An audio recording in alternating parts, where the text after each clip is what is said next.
오늘 우리에게 주시는 하나님의 말씀은 로마서 12장 1절과 2절 말씀입니다.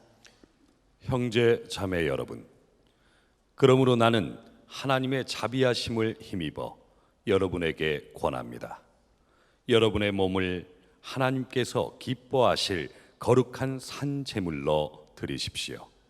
이것이 여러분이 드릴 합당한 예배입니다. 여러분은 이 시대의 풍조를 본받지 말고 마음을 새롭게 함으로 변화를 받아서 하나님의 선하시고 기뻐하시고 완전하신 뜻이 무엇인지를 분별하도록 하십시오. 한 번은 산부인과 의사 한 분이 한 이야기가 참 재미있게 들었습니다.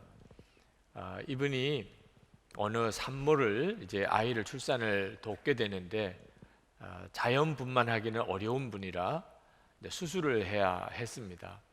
그래서 수술을 하기 전에 마취를 하려고 그 산모에게 심호흡을 하시라고, 마취가 잘 되기 위해서 심호흡을 하시라고 그랬더니 이 산모가 굉장히 긴장이 되어서인지 의사가 말대로 자꾸 말로 심호흡 이러더래요.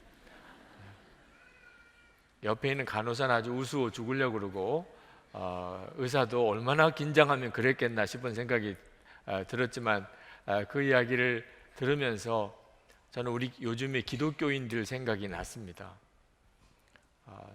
하나님께서 우리에게 원하시는 것은 단순히 우리가 그냥 십자가의 복음을 아는 것이 아니고 그 복음으로 사는 것입니다. 그런데 안타깝게도 우리가 세상 사람들에게 조롱받는 이야기가 예수 믿는 사람들은 말은 잘해라는 겁니다. 모든 걸 다 말로만 다 떼어버리려고 하는 기독교인들의 모습이 그 이야기 속에도 담겨 있지 않나 하는 생각이 드는 겁니다.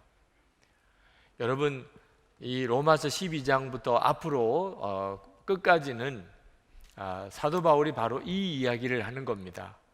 나는 죽고 예수로 사는 십자가의 복음을 안 성도들은 어떻게 살아야 되는 건가 하는 거죠.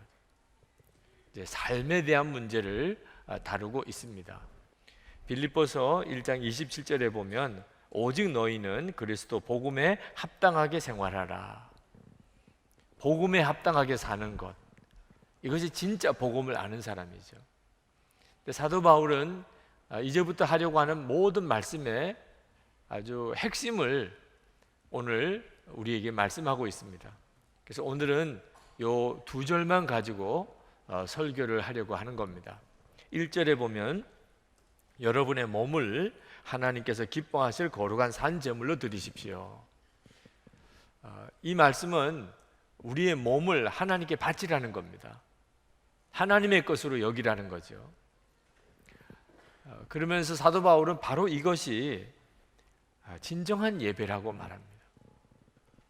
여러분, 이 산 제물이라고 하는 것은 살아있는 제물이라는 뜻이죠. 제물은 원래 죽여서 하나님께 번제로 바치는 거죠. 그러니까 살아있을 수가 없는 겁니다. 그런데 산 제물이라고 한 거 보면 하나님께 제물로 바쳐졌는데 살아있다는 겁니다. 그러니까 좀 말이 안 되는 조합이 이루어졌어요. 그것은 살아있는 죽음이라는 뜻입니다. 여러분, 우리가 예수를 믿는 것을 무엇이라고 표현했습니까? 나는 죽고 예수로 사는 것이라고 표현했잖아요. 그 말씀의 정확한 표현입니다. 산제물. 산제물로 하나님께 바치라. 우리가 예수님을 진짜 믿었다면 그러면 우리는 어떤 삶을 살아야 되는가? 하나님께 우리 몸을 완전히 하나님께 산제물로 바쳐서 살았다 있지만 죽은 자고, 또 죽었다고 하지만 또 살아있는 자로서의 삶을 살아가라는 거죠. 이것이 바로 하나님이 원하시는 예배라는 겁니다. 오늘 우리는 다 예배 드리는 사람이죠. 그래서 우리에게 있어서는 이건 굉장히 중요한 의미가 있습니다. 요한복음 4장 23절에 보면 하나님께서 예배하는 자를 찾으신다고 그랬어요. 그럼 하나님이 찾으시는 예배자는 어떤 사람일까요? 예배 시간에 예배당 안에 와서 앉아 있는 사람이 예배자인가요? 사도 바울과 예수님은 그렇게 말씀하지 않으셨습니다. 하나님이 정말 찾으시는 예배, 진정한 합당한 예배는 몸을 하나님께 산제물로 바친 사람의 삶이에요. 저는 어릴 때부터 예배를 엄청나게 많이 드렸지만 제가 가지고 있었던 예배의 기준은요, 떠들지 마예요. 어릴 때부터 그렇게 배웠어요. 안 떠들면 하나님이 기뻐하신다. 예배 시간에 하나님이 보신다고 말씀하면서 떠들지 마. 그래서 예배 시간에 회초리 들고 다니는 남자 선생님이 항상 있어야 됐고, 저는 두 손 들고 벌 쓰면서 예배 드린 적도 많았습니다. 어릴 때부터 예배를 제대로 배우지를 못했어요. 무엇이 예배인지를 가르쳐 주지를 않았습니다. 한국 교회가 한번 철야기도회가 굉장히 유행하던 때가 있었는데, 그때 어느 신문 기자가 철야기도로 유명한 교회, 큰 교회, 그 교회에 가서 취재했던 기사가 제가 신학생 때 읽은 적이 있습니다. 그 교회가 철야기도가 끝나고 새벽기도까지 하죠. 그때 당시 새벽기도 마치고, 그리고 교인들이 이제 예배당 바깥으로 쏟아져 나옵니다. 그런데 그 예배당 옆에 있는 도로를 다 무단 횡단하면서 그 건너편에 세워져 있는 버스로 몰려가는 겁니다. 그걸 신문 기자가 본 거예요. 바로 그 옆에 육교가 있었습니다. 육교에 올라가서 건너간 사람이 없어요. 다 육교 밑으로 그냥 뛰어가는 겁니다. 철야기도 하면 뭐하나, 도로 무단 횡단하는 이런 수준에서 철야기도만 하면 뭐하나, 이런 식의 논지에 비꼬는 듯한 기사를 쓴 것을 읽었습니다. 여러분, 오늘 선한목자교회 예배는 어떤 예배일까? 아마 오늘 한번 좀 알아보러 오신 분들도 이 자리에 있으실지 모르겠어요. 지금 모릅니다. 여기서 드리는 예배로 선한목자교회 예배를 몰라요. 선한목자교회 예배는 어떤 예배인가? 주차장에 가면 알 수 있어요. 이 예배 끝나고 엘리베이터 앞에 가보면 알 수 있어요. 식당에 가보면 제일 잘 알아요. 선한목자교회는 어떤 예배를 드리나?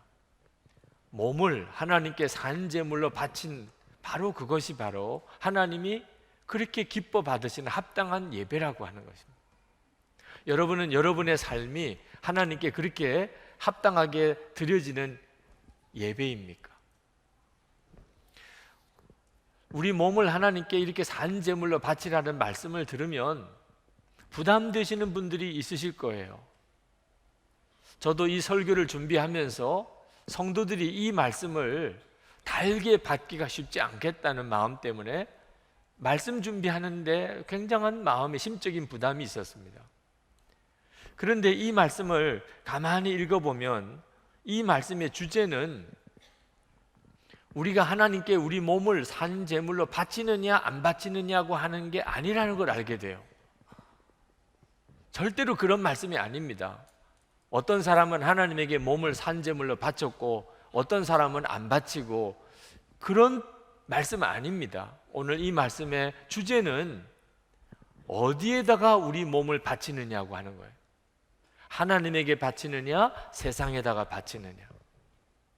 그래서 오늘 이 본문에 나오는 우리 몸을 하나님께 산 제물로 바치라고 하는 말씀은 우리에게 주시는 구원의 메시지예요. 축복의 메시지입니다. 그동안에 우리는 몸을 세상에다가 바치고 살았습니다. 그래서 우리 인생이 이렇게 어려운 거예요. 2절 말씀에 보면 여러분은 이 시대의 풍조를 본받지 말고 라고 말씀합니다. 우리가 살아가는 삶이 교회 와서 이렇게 예배를 드려도 거의 대부분의 우리의 삶은 세상 풍조에 따라 사는 겁니다. 그 말은 우리 몸을 세상에다가 맡기고 사는 거예요. 그래서 우리의 삶의 문제가 심각한 겁니다. 개인적으로든지 가정으로든지 일터에서든지. 그런데 사도 바울이 우리에게 진짜 살 길, 정말 구원의 길, 정말 복된 길을 우리에게 말씀하고 있는 거예요. 이제 몸을 하나님께 바치라는, 세상에다가 몸을 맡기지 말고 하나님에게 바치라.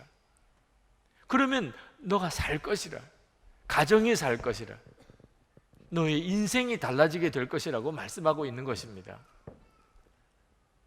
마귀가 아주 교묘하게 우리가 보고 듣는 것을 가지고 우리 마음을 완전히 사로잡고 있습니다. 그리고 자기가 원하는 길로 우리를 끌고 가고 있는 거예요. 이것이 세상 풍조입니다. 지난 한 주간 동안 여러분들은 어떻게 사셨습니까? 여러분의 삶을 한번 진지하게 돌아보세요. 여러분도 모르는 사이에 어떤 힘에 의하여 끌려가고 있는 거예요. 여러분이 이렇게 살기를 1년을 살고 10년을 살고 30년을 살면 결과가 어떻게 되겠는지 상상이 가십니까? 사도 바울이 지금 성령께서 사도 바울을 통하여 우리에게 말씀하세요. 속히 구원의 길로 들어서라. 진짜 하나님이 주시는 행복한 삶으로 들어서라는 거예요. 이것을 알고 나면 오늘 이 말씀은 우리에게 정말 놀라운 축복의 말씀이라는 사실을 여러분이 알게 됩니다. 그래서 사도 바울은 이것을 하나님의 자비하심으로 권면한다고 말했습니다. 나는 하나님의 자비하심을 힘입어 여러분에게 권합니다. 몸을 하나님에게 산제물로 바치는 것을 자비하심으로 권한다는 거예요. 다시 말하면 이걸 너에게 말해주는 것은 정말 너에게 수지 맞는 일이야. 너 정말 오늘 복 받았다. 그렇게 말씀하고 있다는 거예요. 이건 하나님의 놀라운 자비하심이라는 거예요. 몸을 하나님에게 산제물로 바치라는 게. 사도 바울은 말만 그렇게 한 게 아니고 자기 자신이 그렇게 살았습니다. 갈라디아서 2장 20절에 내가 그리스도와 함께 십자가에 못 박혔나니 그런즉 이제는 내가 사는 것이 아니요 오직 내 안에 그리스도께서 사시는 것이라. 사도 바울이 자기가 그렇게 살아보니까 이 삶이 진짜 복된 삶이라, 정말 하나님이 함께 하시는 축복의 삶이라, 구원의 삶이라는 것을 본인이 경험하고 그리고 우리에게 권하는 거예요. 하나님의 자비하심으로 이 기회를 놓치지 마세요. 오늘이 하나님이 정하신 바로 그날입니다. 이렇게 우리에게 권하고 있는 겁니다. 다윗은 굉장히 특별한 사람입니다. 하나님이 다윗을 이스라엘의 왕으로 택하셨는데 다윗에게는 왕 되고자 하는 소원이 없었어요. 하나님이 그냥 그렇게 택하신 겁니다. 다윗의 소원은 왕 아니에요. 하나님이에요. 다윗은 정말 하나님만 원하는 사람이었습니다. 시편 27편 4절에 보면 내가 여호와께 청하였던 한 가지 일 곧 그것을 구하리니 곧 나로 내 생전에 여호와의 집에 거하여 여호와의 아름다움을 앙망하며 그 전에서 사모하게 하실 것이라. 하나님이 여러분에게 한 가지 소원을 이야기해 보라. 한 가지 소원을 한번 이야기해 보라. 내가 들어줄게 라고 말씀하신다면 여러분은 다윗처럼 고백할 수 있겠습니까? 제가 원하는 것은 여호와의 집에 늘 거하며 여호와의 아름다움을 앙망하는 것입니다. 다윗은 그런 마음을 가지고 살았던 사람이에요. 하나님이 그렇게 좋았고 하나님이 그렇게 사랑스러웠어요. 다윗이 어릴 때 그때부터 목동으로 일했습니다. 아버지의 양을 이제 들판에서 치는 목동이었어요. 한밤중에 다윗은 양들을 지켜야 됐습니다. 밤은 깊었어요. 혼자 있습니다. 양들밖에 없어요. 그때 다윗은 악기를 꺼내 들고 하나님께 찬양을 올렸다고 그랬습니다. 그 깊은 밤에 그 들판에서 다윗에 의해서 하나님을 찬양하는 소리가 하나님께 올라가요. 여러분, 하나님께서 그 다윗의 찬양을 들으실 때 마음이 어떠셨겠어요? 하나님이 정말 왜 그토록 다윗을 좋아하셨는지 알 것 같아요. 하나님을 믿는다고 해서 다 다윗처럼 이런 마음을 가지는 게 아닙니다. 혼자 있을 때, 외로울 때, 힘들 때 그때 하나님을 찬양하는 마음, 다윗은 진짜 그러고 싶었어요. 다윗은요, 하나님의 여호와의 법궤가 예루살렘에 올라올 때 너무 좋아서 춤을 추었는데, 뭐 춤도 잘 추면 아름답죠. 근데 다윗은 막 춤을 춘 것 같아요. 뭐 에봇, 그 긴 에봇 옷이요 그냥 들썩거리면서 하체가 다 드러날 정도로 보기도 민망하고 추태라고 생각이 될 정도로, 그래서 아내 미갈도 그걸 이해를 못했어요. 바가지 긁고 오히려 다윗을 무시했죠. 다윗은 그래도 좋았어요. 그렇게 하나님이 좋았어요. 다윗은 하나님을 사랑했다는 거예요. 그런 사람이 있습니다.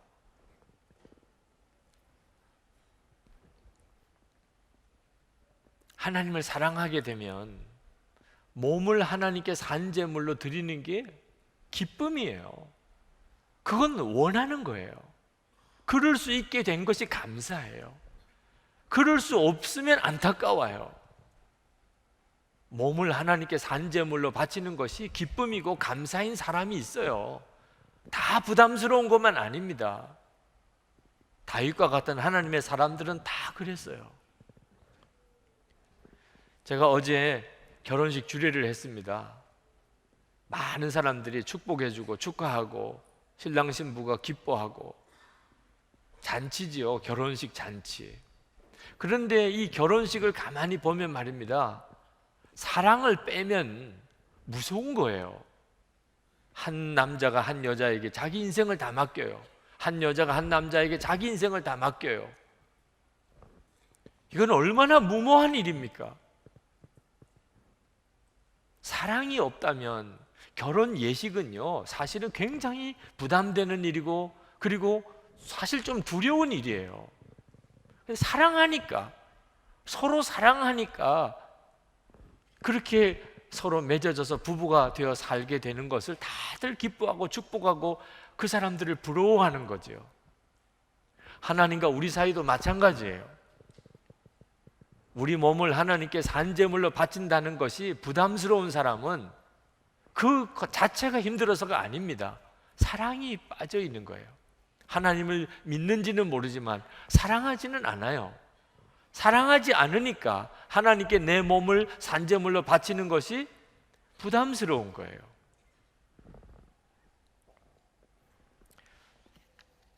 그래서 사도 바울은 마음을 새롭게 하여 변화를 받으라고 말한 겁니다. 우리 안에 하나님을 향하여 눈이 뜨이고, 그리고 우리 안에 하나님을 사랑하는 마음이 일어나지 않으면 절대로 이 말씀은 순종이 안 됩니다. 자비로운 하나님의 권면이라고 느껴지지 않아요. 내 몸을 하나님께 거룩한 산제물로 바친다.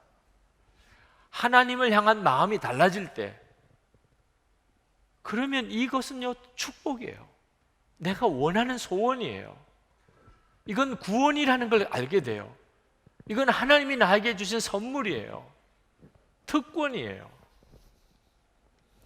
그래서 2절 말씀에 여러분은 이 시대의 풍조를 본받지 말고 마음을 새롭게 함으로 변화를 받아서 하나님의 선하시고 기뻐하시고 완전하신 뜻이 무엇인지를 분별하도록 하십시오. 그렇게 말씀한 겁니다. 어떤 분들이 목사님, 저는 십자가를 지고 주님을 따르는 것이 너무 힘듭니다. 그런 분들이 많습니다. 십자가를 지고 주님을 따르는 것이 힘이 든대요. 힘드는 일이에요. 자기를 부인하고 자기 십자가를 지는 것은 정말 힘든 일이에요. 그렇지만 힘들기만 하다면 못하는, 그게 진짜 힘들기만 하다면 자기 십자가를 지고 주님을 따르는 사람이 이렇게 많을 수가 없어요. 십자가를 지고 주님을 따르는 것이 힘든 길이긴 하지만 또 한편으로는 너무 쉬운 길이에요. 너무 행복한 길이에요. 예수님이 직접 말씀하셨어요. 마태복음 11장 30절에 이는 내 멍에는 쉽고 내 짐은 가벼움이라 하시네요. 예수님이 분명히 말씀하셨어요. 내 멍에는 쉽고 내 짐은 가벼움이니라. 어떻게 십자가 지고 주님 따라가는 길이 쉽고 가벼울 수 있겠어요? 예수님과 함께 하니까. 예수님과 함께 하니까 쉽고 가벼운 거예요. 여러분도 사랑하는 사람하고 어디를 가면 힘든 길을 가도 힘들다고 느껴지지 않을 거예요. 사랑하는 사람하고 함께 하는 거라면. 그러니까 우리 마음속에 예수님이 함께 계시고 내가 그 예수님을, 주님을 사랑하게 되도록 내 마음이 변하는 것이 열쇠인 겁니다. 하나님은 우리에게 우리 삶을 정말 구원해 주시는 놀라운 길을 보여주셨어요. 그건 내 몸을 하나님께 산제물로 바치는 거예요. 근데 그것이 축복이고 행복이고 구원이라고 느껴지지 않는 겁니다. 부담스럽고 힘들다고 느껴지고 그게 너무 고통스럽게 느껴지게 되면 못하는 거죠. 마음이 그러면 못하는 겁니다. 그래서 사도 바울은 마음을 새롭게 하여 변화를 받으라고 이렇게 말씀하고 있는 겁니다. 여러분 중에 아직도 내 마음은 그렇게 준비가 안 됐어. 나는 내 몸을 하나님께 산제물로 바치는 것이 그게 기쁨이고 그게 구원이고 그게 행복이라고 느껴지지가 않아. 그런 분들이 지금 이 시간 이 자리에도 굉장히 많으실 겁니다. 그러신 분들이 있으시다면 잘 들으세요. 여러분들이 그런 마음이 아닌 것 때문에 낙심하지도 마세요. 그것 때문에 여러분이 이 말씀을 외면하지도 마세요. 여러분이 그런 마음이 아니라는 것 때문에 죄책감에 사로잡힐 필요도 없습니다. 여러분이 할 일은 이제 곧 여러분들이 이런 마음이 될 거라는 것을 아시는 겁니다. 여러분이 이제 곧 얼마 안 가면 여러분의 몸을 하나님께 산제물로 바치는 것이 축복이고 행복이고 그게 구원이고 그게 하나님께서 나에게 준 선물이라고 그렇게 여겨질 때가 올 거라는 거예요. 그렇게 될 거예요. 하나님이 하실 것이니까. 개봉박두입니다. 지금 그러지 못하신 분들은 오늘 저녁에 가서 일기에 쓰세요. 오늘까지도 내가 아직도 내 마음이 하나님께 내 몸을 산제물로 바치는 것이 기쁨이 아니다. 오늘 써놓으세요. 2015년 9월 6일. 이게 언제 바뀔지 모르니까 그때 가면 확실하게 대조해 봐야 되잖아요. 믿어지지 않으십니까? 우리 마음을 뒤집어서 바꾸시는 분은 하나님이세요. 그리고 하나님이 얼마나 놀라운 일을 이미 이루어 놓으셨는지를 성경이 말씀하고 있습니다. 로마서 6장 6절 우리가 알거니와 우리의 옛사람이 예수와 함께 십자가에 못 박힌 것은 죄의 몸이 죽어 다시는 우리가 죄에게 종노릇하지 아니하리 함이니. 여러분, 여러분의 옛사람이 언제 죽었습니까? 예수님이 십자가에 못 박히실 때 죽었어요. 이미 하나님이 다 하셨어요. 여러분의 옛사람이 이미 죽었어요. 예수님과 함께 하나님이 다 이루어 놓으셨어요. 고린도후서 5장 17절 말씀 그런즉 누구든지 그리스도 안에 있으면 새로운 피조물이라 이전 것은 지나갔으니 보라 새 것이 되었도다. 여러분은 이미 새로운 피조물이 되었어요. 예수 그리스도 안에서 하나님이 다 하셨어요. 여러분 보고 하라고 하신 게 아닙니다. 하나님이 다 이루어 놓으셨어요. 여러분의 마음을 새롭게 하시는 분도 하나님이세요. 에스겔서 36장 26절에 육신에서 굳은 마음을 제거하고 27절에 또 내 영을 너희 속에 두어 너희로 내 율례를 행하게 하리니 너희가 내 규례를 지켜 행할지라. 우리 속 마음을 뒤집어 놓으실 분도 하나님이세요. 성령을 우리 가운데 보내주셔서 우리 속의 마음을 굳은 마음 제거하고 부드러운 마음을 만들어 주실 것이라. 그래서 변화하라 이렇게 말씀하지 않고 변화를 받으라. 하나님이 우리에게 변화를 주실 텐데 그걸 받으라고 이렇게 말씀한 겁니다. 저는 아버님을 닮아서 그런지 굉장히 성격이 온순한 편이고 사람들이 늘 저를 보면 착하다고 이야기를 합니다. 근데 제 속에 있는 진짜 성질은요 굉장히 분노가 많아요. 분노가 들끓는 사람이에요. 저는 사람들을 보면 항상 비판적입니다. 제 마음에 드는 사람이 별로 없어요. 항상 문제 많은 사람들만 있어요. 겉으로 드러내서 화를 안 내는 것뿐이지 속으로는 정죄하고 판단하고 분노하고 그렇게 삽니다.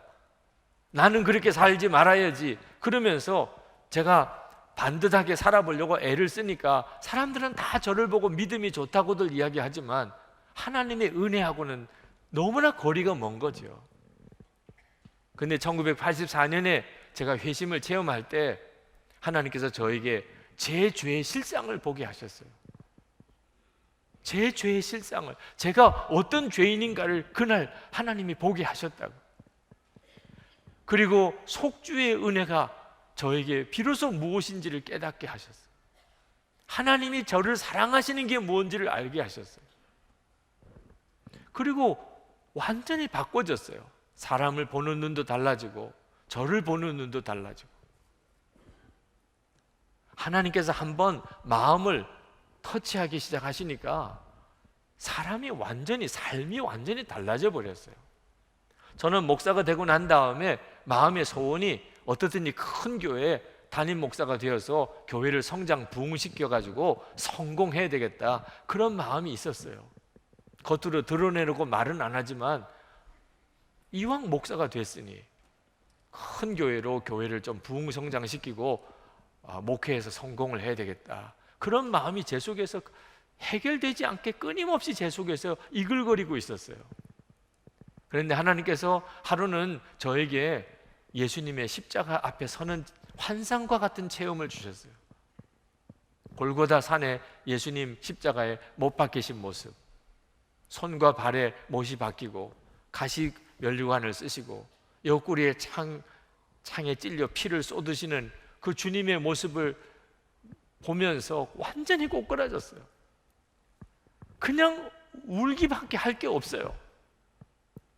그렇게 울고 제 속에 무언가가 확 꺾어지는 느낌이 들었어요.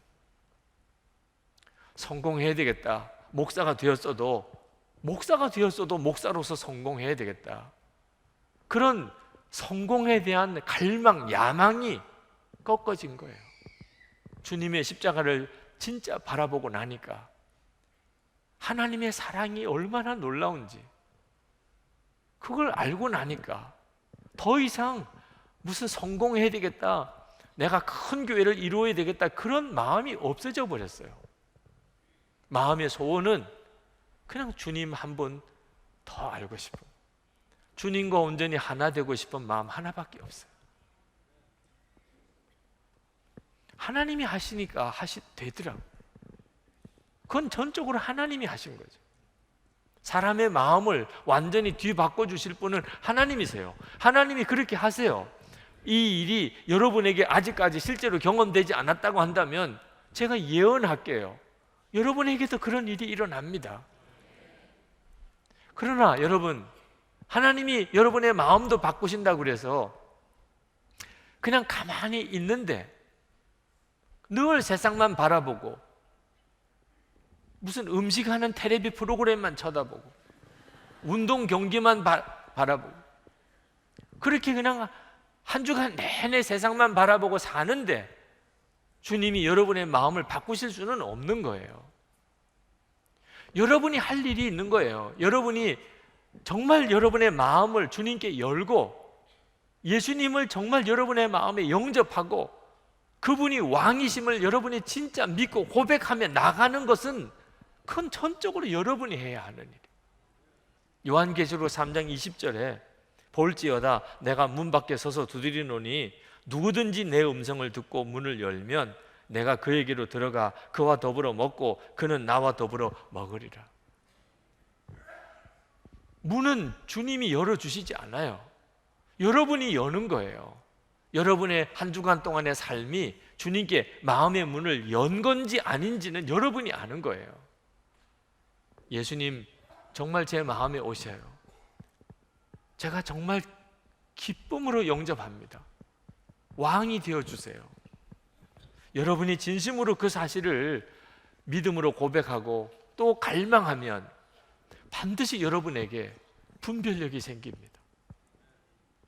2절 말씀에 하나님의 선하시고 기뻐하시고 완전하신 뜻이 무엇인지를 분별하도록 하십시오. 이게 분별이 안 되니까 사람들이 그렇게 방황하는 거예요. 그런데 여러분이 정말 여러분의 마음에 예수님을 정말 영접하고 그 예수님을 왕으로 모시고 살기를 갈망하면 여러분의 마음에 놀라운 일이 일어나요. 조사홍 목사님이 번역하신 책 어두움 속에 빛나는 등불을 들고라는 책이에요. 이 책은 스티븐 메트카프 선교사님의 전기입니다. 이 스티븐 메트카프 선교사님은 영국 사람인데 태어나기를 중국에서 태어났어요. 10대 때 세계 2차 대전이 벌어집니다. 일본이 중국을 점령하고 그리고 그 외국인들은 다 수용소 생활을 해야 됩니다. 그 일본 군의 포로 수용소 생활을 10대부터 거기서 살아요. 그 동안에 그가 경험했던 일본의 그 참혹한 그 죄악상은 그가 일본을 증오하게 만듭니다. 근데 그때 그 수용소에서 놀라운 아주 위대한 하나님의 사람을 만납니다. 에릭 리들이라고 하는, 여러분도 다 잘 알 겁니다. 불의 전차라고 하는 영화도 있고 책도 나왔지요. 그는 영국의 육상 대표 선수였어요. 1924년 파리 올림픽 그가 금메달리스트입니다. 그의 주종목은 100m예요. 육상 100m. 그렇지만 결승전이 주일에 열리는 바람에 그는 결승전을 포기합니다. 예배드리러 가요. 영국이 들끓었습니다. 그의 재능을 아까워 생각하는 사람이 그럼 100m는 출전 안 한다 하더라도 400m를 출전하라. 그날은 주일이 아니니까. 자기 주종목은 100m 단거리 선수인데 중거리 400m를 나가야 되니 부담되지만 해보겠다고 그랬어요. 그리고 그가 기도하고 출전했는데 세계 신기록으로 금메달을 땁니다. 그런 사람이었어요. 근데 그는 그 모든 명예와 그리고 부를 다 버리고 중국 선교사로 갔습니다.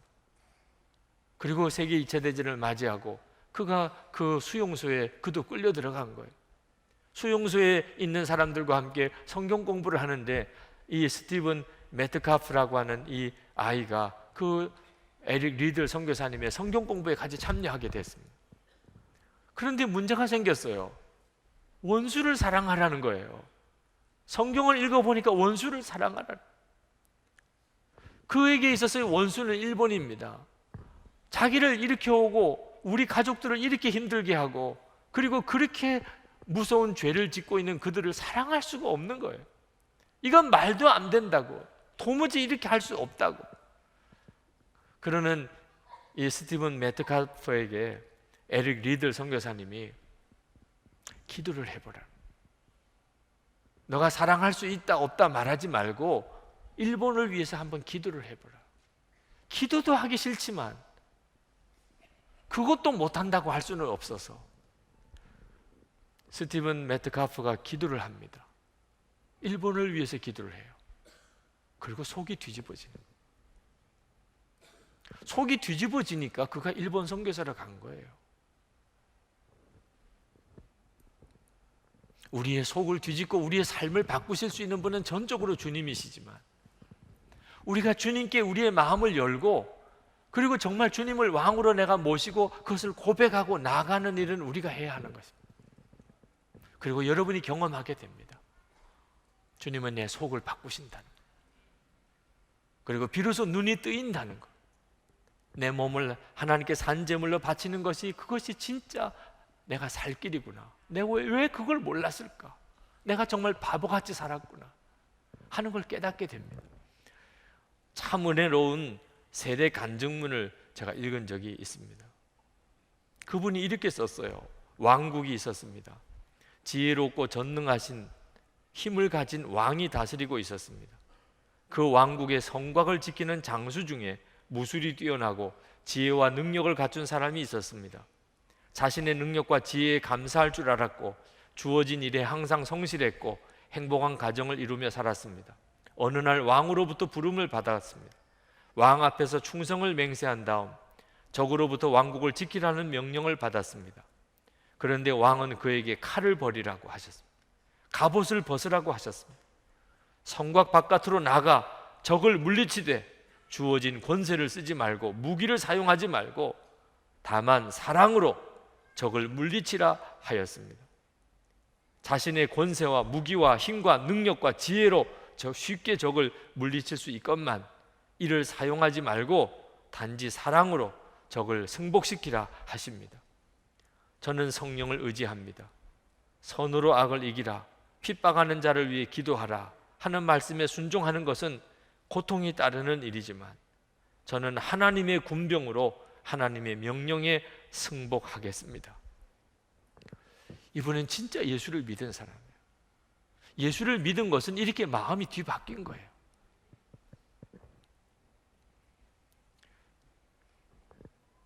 여러분, 사도 바울이 하나님의 자비하심으로 권하는 이 권면, 너희 몸을 하나님이 기뻐하시는 산제물로 바치라. 이것은 여러분의 모든 문제를 해결해 줄 겁니다. 여러분이 지금 빠져있는 모든 상황에서 여러분을 건져낼 거예요. 그러나 이것은 마음이 안 바뀌면 못하는 일입니다. 24시간 주님을 바라보는, 정말 여러분은 죽고 예수로 산다는 믿음의 고백이 필요합니다. 그런데 여러분 중에 내가 24시간 주님을 바라볼 수 있을까? 오늘 이렇게 교회에 와서 예배를 드리지만 나는 정말 24시간 주님을 바라볼 수 있을까? 예수님을 마음의 왕으로 그렇게 모시고 나는 살 수 있을까? 이런 생각하시는 분들도 있을 거예요. 여러분, 평생 그렇게 살려고 생각하지 말고 하루만 해보세요. 하루만 해보시라고. 올인이라고 하는 책을 쓴 마크 배터슨 목사님, 그분이 이렇게 그 책 속에 썼습니다. 여러분이 알코올 중독이나 거식증을 평생 잘 이겨낼 수 있을지 저는 잘 모릅니다. 그러나 오늘 딱 하루 동안은 그 싸움에서 이길 수 있을 것이라고 믿습니다. 그렇습니다. 다음 주나 다음 해를 걱정하지 마십시오. 오늘 하루를 충실하게 살아보십시오. 24시간 동안 유혹을 뿌리칠 수는 없겠습니까? 유혹과의 싸움에서 오늘 하루 동안은 이길 수 없겠습니까? 저는 당신이 분명히 이길 수 있다는 것을 압니다. 그것은 당신도 알고 원수 사탄도 압니다. 내일 일은 내일에 맡기십시오. 저는 오늘 여러분들에게도 말씀드리고 싶어요. 여러분이 앞으로 평생도록 주님만 바라보고 살으라. 나는 그렇게 할 수 없을 것 같아. 그러나 여러분, 오늘 하루는 할 수 없을까? 오늘 하루만. 아마 여러분들은 할 수 있으실 거예요. 오늘 하루 내 몸을 주님께 산제물로 드리고, 오늘 하루 내가 항상 주님을 의식하고 한번 살아보는 일, 하루는 할 수 있겠죠. 해보세요. 그러면 여러분은 알게 될 것입니다. 여러분의 몸을 하나님께 산제물로 바치는 것이 얼마나 놀라운 삶인가를 한 번도 경험해 보지 못한 삶, 그게 구원이구나, 이것이 살 길이구나 하는 어떤 감이 올 거예요. 그러면 여러분 안에 갈망이 일어나게 될 겁니다. 주님은 여러분에게 역사하고 시작하실 수 있는 거지. 주님은 하시는 거예요. 그렇게 갑니다. 내일 일은 내일의 주님께 맡기세요. 오늘 우리가 성찬을 합니다. 이 성찬은 성별된 떡과 포도즙을 우리가 먹고 마심으로 주님과 온전한 연합을 다시 회복하는 은혜의 시간입니다. 그러나 우리가 이 떡과 포도즙을 먹고 마시지만 실제로 변화는 마음에서 일어나요. 우리의 마음에서 예수님과 우리가 온전히 연합되는 역사가 성찬을 통하여 일어납니다. 그러기 위해서는 여러분이 여러분의 마음을 열어야 돼요. 그저 떡과 포도주만 먹고 마시는 게 아닙니다. 주여, 제 마음에 오십시오. 제가 이렇게 떡을 먹고 포도주를 먹는 것과 같이 그 느낌으로 주님을 영접하세요. 주님이 하십니다. 그리고 하시기를 축복합니다. 이 시간 성찬을 받기 위해서 기도하실 텐데, 여러분의 인생을 뒤바꾸실 주님께 지금 여러분 앞에 서 있습니다. 여러분의 인생을 뒤바꾸시는 주님 앞에 지금 와 있다고요. 늘 듣던 말씀을 또 듣는 것 같지만 주님은 오늘 여러분이 진정으로 이제 돌아서기를 원하십니다. 주님, 제가 그렇게 하겠습니다. 제가 앞으로 한 달을, 두 달을, 1년을 살아갈 자신은 없지만 오늘 하루는 그렇게 살 수 있겠습니다. 주님, 제 손을 붙잡아 주십시오. 제 눈을 열어 주십시오. 제 귀를 열어 주십시오. 제가 생명의 감각을 가지게 해 주십시오. 우리 통성으로 기도하고 성찬을 받겠습니다.